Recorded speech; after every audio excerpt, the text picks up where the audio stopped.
Assalamualaikum warahmatullahi wabarakatuh. Alhamdulillahirabbil alamin wa bihi nasta'in wa ala umuri waddin wassalatu wassalamu ala asyrafil anbiya'i wal mursalin amma ba'd. Kepada yang terhormat Ibu Wulan Sutriani MPD selaku dosen pengampu mata kuliah statistik, dan tidak lupa kepada teman-teman PGSD A7 yang saya banggakan. Pada kesempatan kali ini, kami dari kelompok 4 akan menyampaikan materi dari kami yang berjudul Teknik Pengambilan Sampel. Sebelum acara presentasi dimulai, alangkah lebih baiknya kita awali dengan bacaan suratul Fatihah. Mari saya hantarkan ala hadiniyah al-Fatihah.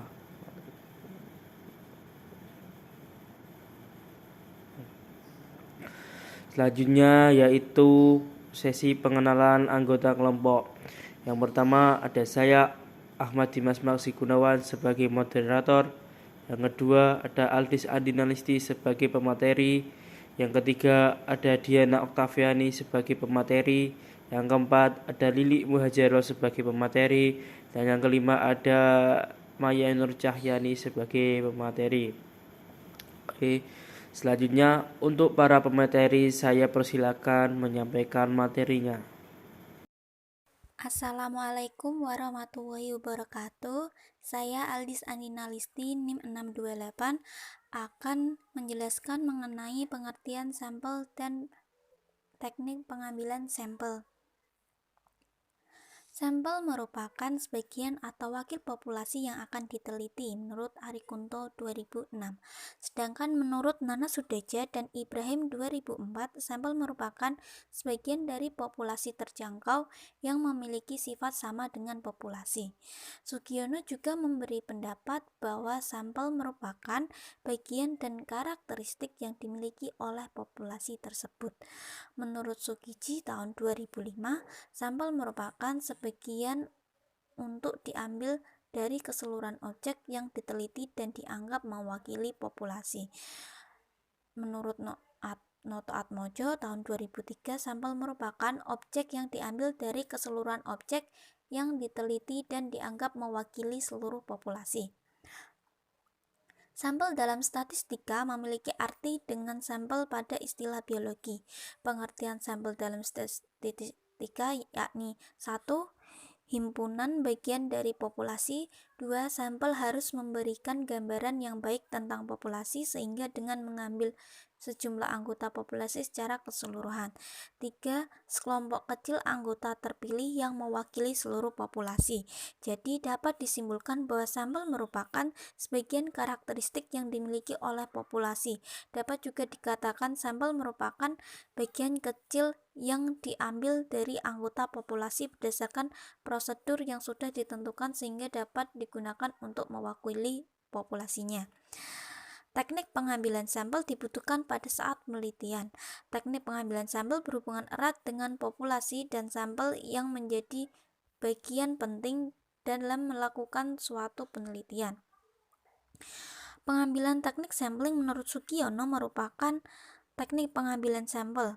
Sedangkan pengertian teknik pengambilan sampel menurut Margono yakni cara untuk menentukan sampel yang jumlahnya sesuai dengan ukuran sampel yang akan dijadikan sumber data sebenarnya dengan memperhatikan sifat-sifat dan penyebaran populasi agar diperoleh sampel yang representatif.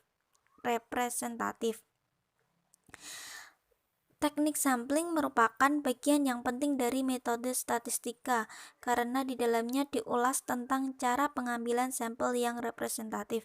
Dalam statistika, sampel memegang peran penting karena banyak membantu pengambilan kesimpulan untuk banyak kasus bila mana tidak cukup waktu tersedia untuk mengambil semua data yang ada di populasi. Terdapat dua jenis teknik pengambilan sampel, yaitu sampel acak atau random yang dikenal dengan probability sampling dan sampel tidak acak atau non-random yang dikenal dengan non-probability sampling. Sekian dari saya. Wassalamualaikum warahmatullahi wabarakatuh. Macam-macam teknik pengambilan sampel.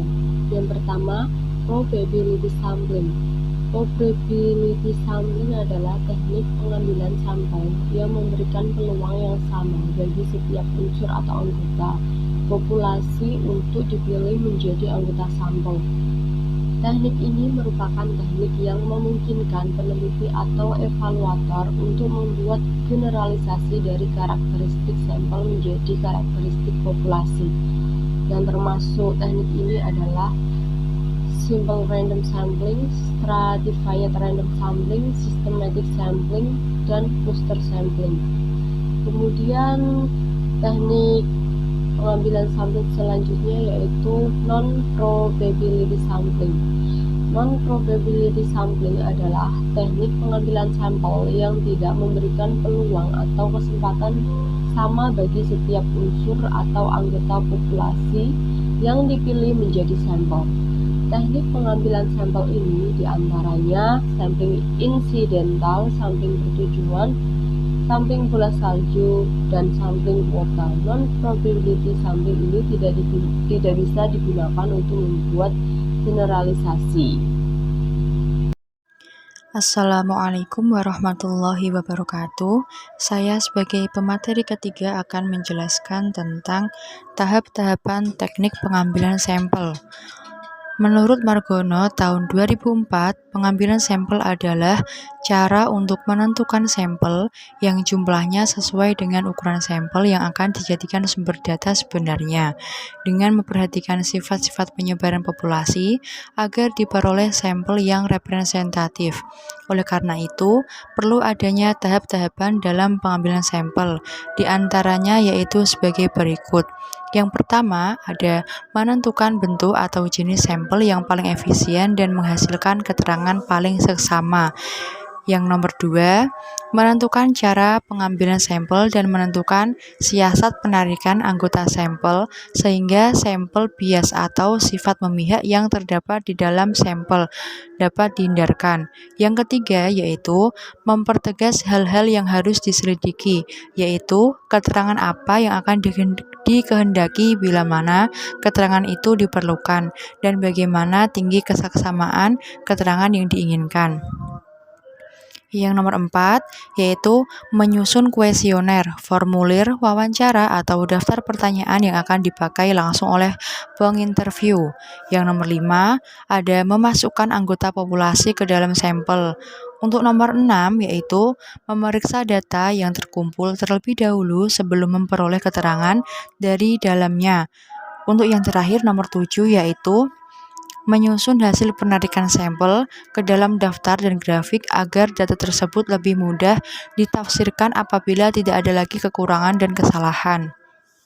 Sekian dari saya. Selanjutnya yaitu tujuan dari pengambilan sampel atau sampling, yaitu untuk memperoleh gambaran deskriptif tentang karakteristik unit observasi yang termasuk di dalam sampel. Perihal ini dicoba sebab periset tidak bisa melaksanakan penelitian secara langsung pada seluruh unit analisis ataupun orang yang terletak dalam populasi riset. Periset menarik informasi dari sebagian populasi yang diucap ilustrasi untuk mewakili populasi. Dalam memilih metode sampling yang akan digunakan, dibutuhkan evaluasi anggaran bayaran riset pada waktu riset. Ketersediaan pengaturan yang berkaitan dengan populasi, data dimensi populasi, aksesibilitas terhadap unit observasi, tingkatan generalisasi yang mau dicapai, serta kesiapan sarana penunjang.